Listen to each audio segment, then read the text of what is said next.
This is a Phono podcast.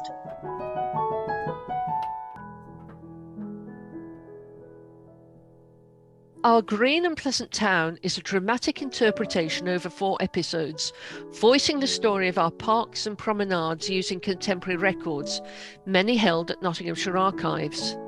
In episode 2, Green Lungs, you will hear the story of Nottingham's first 4 public walks, told by the men and women who created them, enjoyed them, and policed them.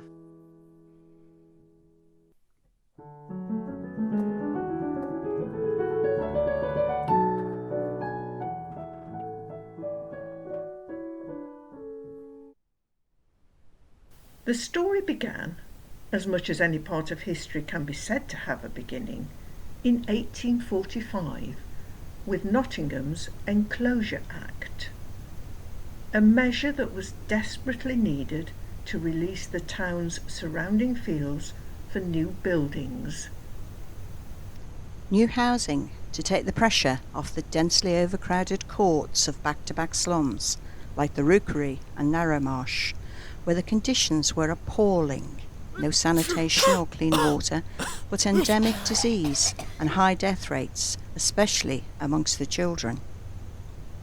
A measure resisted for 50 years by the town's burgesses and its governing body, the corporation. Because Nottingham's Enclosure Act was unusual, this was no legalised theft of common land from the poor to increase the land holdings of the wealthy. No, in the true spirit of Robin Hood, the Enclosure Act took the land from the rich for the benefit of the poor.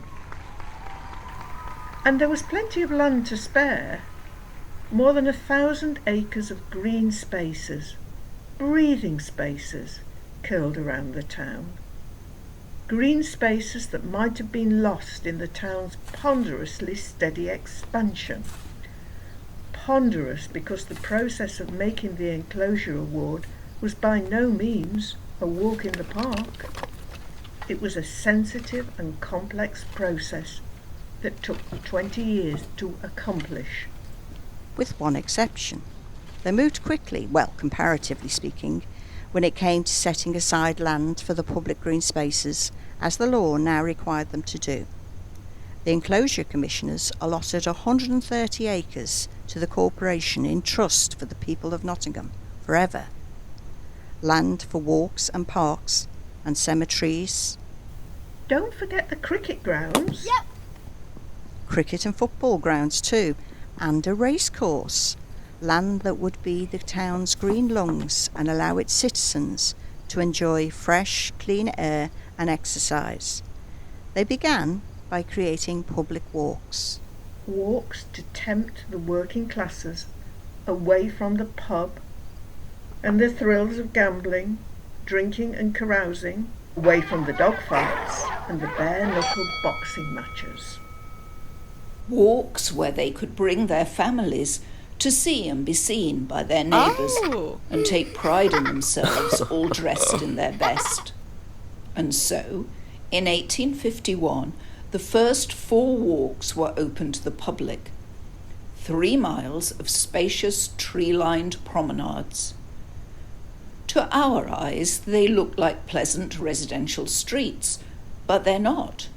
In truth, they are parks. Long, thin, gated parks for promenading and socialising. Queen's Walk, Robin Hood Chase, Corporation Oaks and Elm Avenue, the pride of Nottingham's town councillors. They even named the oak-lined avenue leading up to the new Bellevue Reservoir after themselves, Corporation Oaks, because they all attended the official tree planting ceremony and briefly got their hands dirty as they planted an oak tree each. 5 weeks later and my hands are still sore from blisters.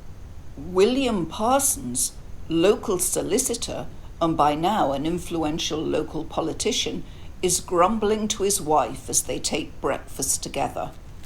I say, Susanna, don't you think they should have healed by now? Yes, dear. Perhaps I should rub butter on them, or goose fat. but that will get grease everywhere. Do you have any salve, my dear? Susanna? Yes, dear? What do you think, butter or salve? Butter, surely. I wouldn't think you'd like salve on your toast. I'm talking about my hands, the blisters from the tree planting. I do wish you'd put that newspaper down. There are times, Susanna, when I feel you don't really listen to me. Oh, William, I always listen to you, at least the first time. They're not really blisters, just sore spots. So I wouldn't put anything on your hands. Just keep them clean. Perhaps you should have left the spade work to Fred. It was a fine thing for Fred, wasn't it? An event that should interest any son, helping his father plant a tree like that. It was a stroke of luck I was able to borrow Mr. Rawson's carriage to fetch him. I expect he's told you all about it, how we planted our oak third from the top, below the Sheriff's oak and William Felkin's tree. He called his oak John Milton. You know, I expect Fred's talked of nothing else these past weeks. Susanna, has Fred told you of it? Not really, dear, but then he is 14. Most boys of that age don't prattle on as they used to. I think the weather rather dampened his spirits. He did tell me it was very wet and windy. He was glad to be sent home rather than having to walk down the hill with you, as he was chilled to the bone, even if it meant missing out on the mayor's dinner. Good old Richard Birkin. He did give us a most capital dinner down at the George IV. Very generous of him. Good Lord, we must have drunk a bottle and a half each. A very pleasurable evening. But I couldn't have taken Fred. It would have been quite unsuitable. A most enjoyable day, one will remember for a long time. Still, it's a pity about Lord Byron. Lord Byron? What's he got to do with it? You remember, I was going to call our oak Lord Byron, I did tell you. Only everyone was being so silly at the committee meeting the other week, coming up with the most ridiculous suggestions, like a lot of giddy schoolboys, so I refused to give any other name for our oak, and the surveyors called it the Parson's Oak instead. Oh well, not such a bad name. Parson's Oak. I did tell you about it, you know. What's so funny? Oh, just an amusing piece in The Guardian. It's about your walk, as it happens. Listen to this. Caution to schoolmasters and schoolmistresses.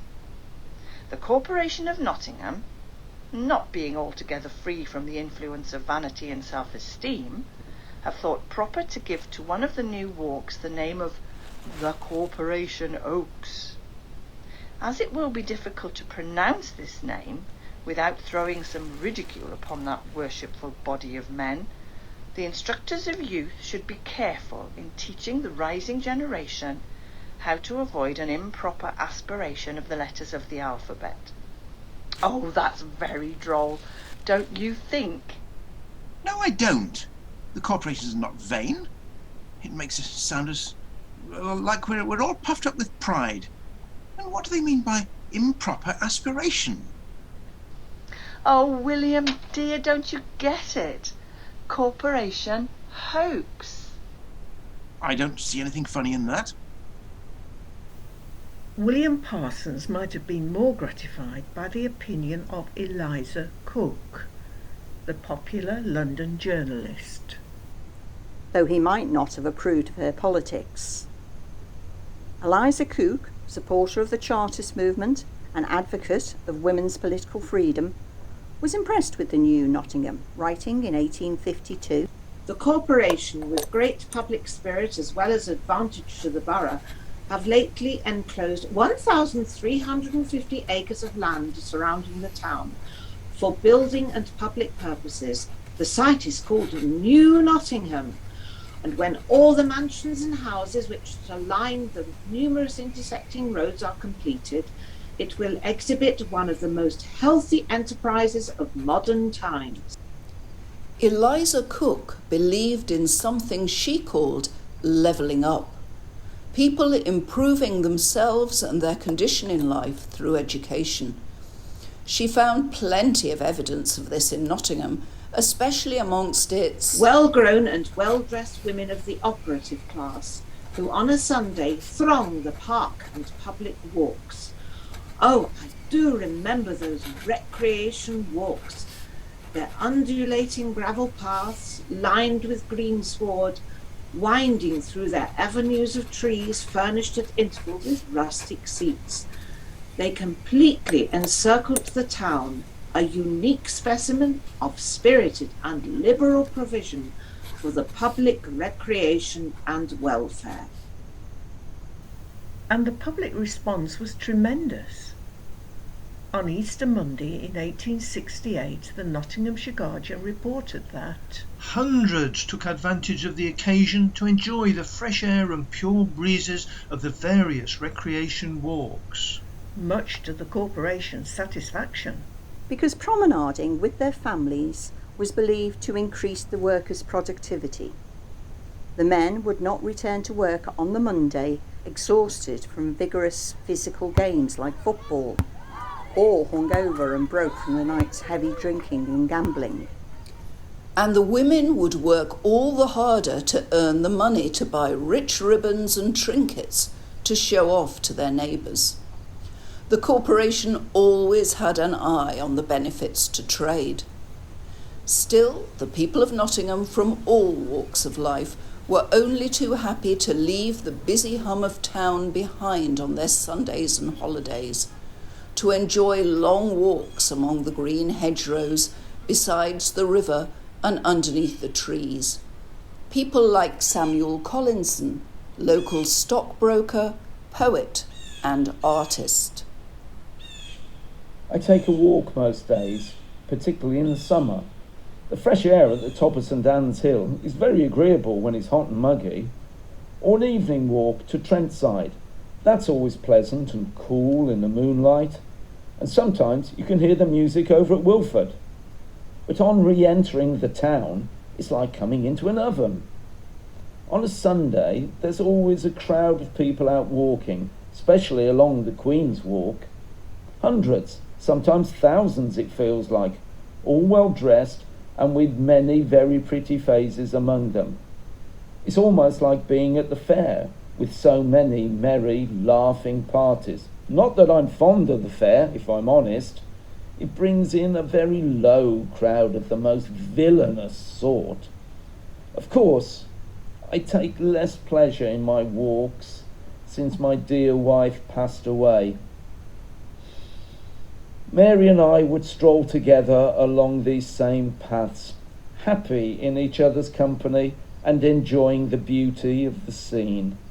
Now my walks are sadly solitary, even though hundreds may be on the same road. I have an aquarium now, though the fish are poor company, but it lends a purpose to my walks, for I often collect specimens from the Trent, minnows and mollusks. Even so, these lonely walks leave me sad at heart. Their seats and benches are filled with couples billing and cooing. It does me no good at all. Courting couples were the least of the corporation's worries. The town council was responsible for maintaining the recreation walks, which were frequently vandalised. The culprits were usually young boys. Costs of repairs and improvements regularly crop up in the council's financial reports. In 1856, they paid £20 to replace damaged benches on the Queen's Walk. What were those courting couples up to?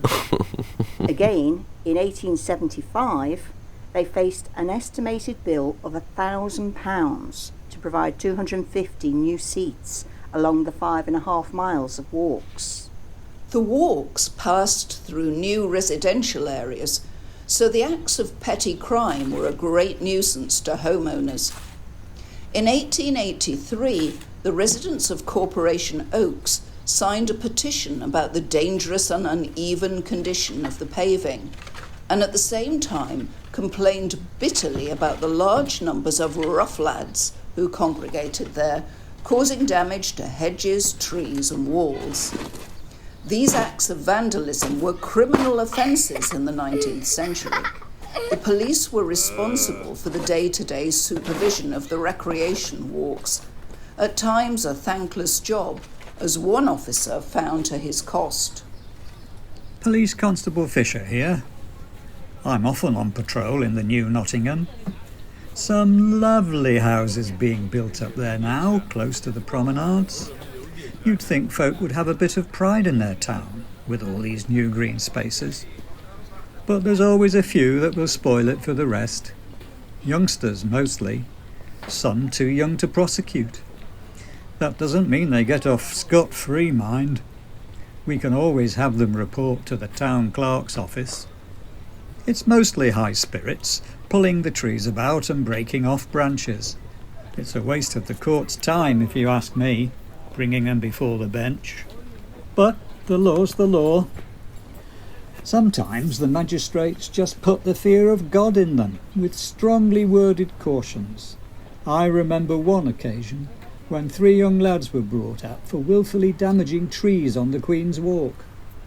The magistrate said the best thing that could be done to the lads would be to send them to prison for a few days, so that they could be well whipped and have nothing to eat and drink but bread and water. I don't know how they kept a straight face. Of course, the lads burst out crying, and, having scared the living daylights out of them, the bench severely admonished them and discharged them. Sometimes they're not so lucky, and they've a fine to pay. Depends who's on the bench. If it's Mayor Birkin or Alderman William Felkin, you won't get off so easy. They've been known to fine lads as young as 10. Lads like John Bagster, who was caught lifting up one of the seats on Elm Avenue one night and rolling it about on the grass. No damage was done, but it was 5 shillings fine, and the lad was remanded in custody until it was paid. I blame the parents. Mind you, you can't always rely on Alderman Felkin to back you up. I remember him taking me to task, even though I was the victim of an assault. It happened like this. I was going up Elm Avenue with another officer on a Saturday night, on account of one of the residents complaining about unsavoury characters loitering in the avenue at untimely hours. Sure enough, I find Henry Clark with a woman squatting under one of the walls. I ordered them out of the avenue, but Henry gave me some foul language back and said he'd split my head open with a brick first. Then he ran at me, struck me on the head and knocked me down. Luckily, I'd my staff to hand, so when he came at me again, I struck him on the head and we were able to arrest him. Would you believe it, that blackguard had the cheek to complain to the magistrates that I'd hit him violently on the head and badly wounded him. And because there was another officer with me, Mr. Felkin tells me it wasn't necessary for me to use my staff. Cautions me to be very careful how I use it in future. They only fine Henry Clark 10 shillings. Sometimes I think they care more about their trees than their police officers. For all the complaints about petty crime and vandalism, the recreation walks were popular sites with builders and house owners. The town council had to be vigilant to protect the promenades and maintain their status as parks laid out for the benefit of the public. And so the walls were gated. By closing the gates once a year, the corporation made sure they did not become public rights of way. Residents of the newly built houses close to the walks were always on the lookout for an opportunity to encroach on the promenades. They regarded them as paths rather than parks. In 1860, 38 gentlemen who lived alongside Elm Avenue presented the town council with a memorial requesting they lay gas pipes in the street to provide lighting at night. In their favour, one councillor argued that, as the ground was sold to the house owners in the avenue at a very high price, with severe restrictions placed on them as to how they should build and set the houses, it would be ungracious to refuse to provide street lighting. In fact, it would be a rank injustice to deny them the privilege, when their houses added to the beauty of the town, and the avenue itself was one of the most delightful walks in the neighbourhood. The application met with stiff resistance. The town clerk reminded the council that the entry into these recreation walks was originally granted as a favour, not as a right. If they laid down gas pipes in Elm Avenue, making it a ground to be kept open all night and lighted, they risked turning it into a public road. Besides, if they began to light Elm Avenue, they would have to go on and light all the other walks. The motion was lost, with only 7 councillors voting for it. A year later, the council had to decide whether to sell land beside Robin Hood Chase to a gentleman who planned to build houses for the police. The motion was put forward by Alderman Reckless, who was strongly cautioned not to live up to his name by setting a bad precedent in allowing houses on land abutting the recreation walks. The meeting reviewed the rules governing building next to the walks. Houses had to be at least 15 feet away from the hedge bordering the walk. Private entrances onto the walks were meant to be from the rear of the property and not their front. A back gate onto the walks could only be had on payment of a fee. In 1866 it cost 2 shillings and 6 pence. By 1880 it had gone up to 5 shillings.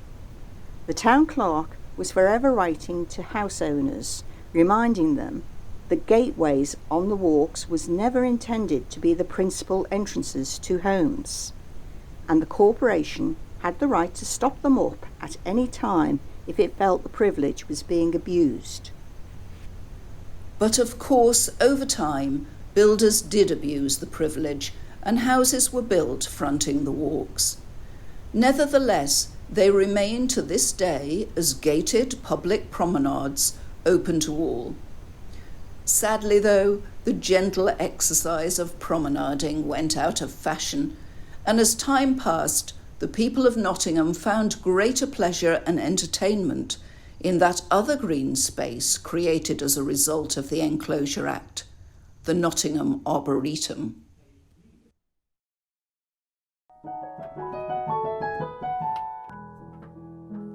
That was episode 2 of Our Green and Pleasant Town, written and directed by Karen Wynyard and edited by Katie Jane Clancy, with thanks to Margaret Knowles, Mo Cooper, Jane Tappin, Jeremy Jago, Sian Trafford, Dana Wilcox, Chris Weir, Malcolm Prosser and Martin Gorman for the use of their voices.